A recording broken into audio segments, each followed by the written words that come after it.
I want to cover this mold. I'm going to take my concealer and place it just in this area over my mold to cover this dark. So now I'm going to have a circle of a light brown. It's going to stand out because it's not going to be the same color as my skin. So now when I put my brown over my face, it's all going to be even because I just created a clean slate which was white. So it's going to be true to the color that I put on top. So concealer hides things for you. Concealer hides the dark spot, and then the foundation is the color that you want. Yep. It's the makeup that you want.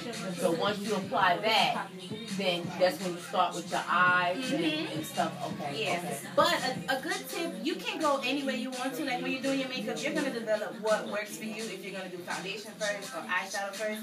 But I know that as a good tip, it's good to do your eyes first.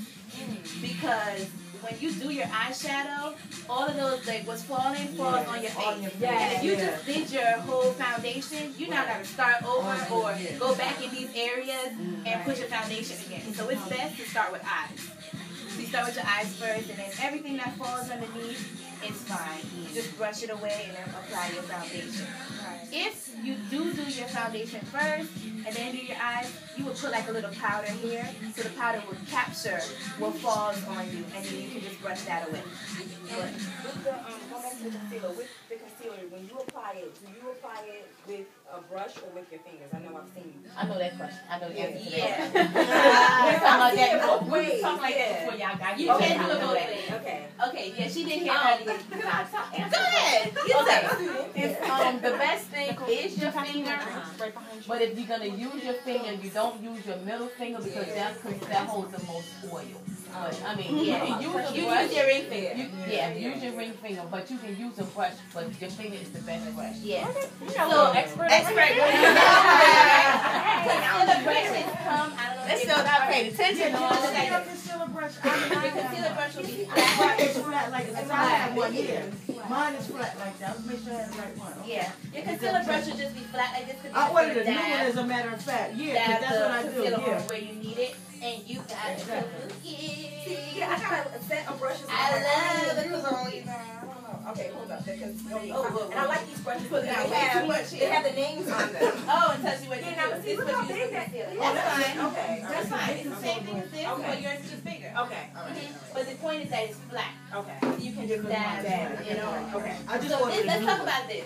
I just ordered a new one, but I have the right one. It's flat. Yeah. Okay, so this is like one of my favorite brushes. Doesn't matter what brand. Just the idea of this particular brush. It's called a kabuki. They come different.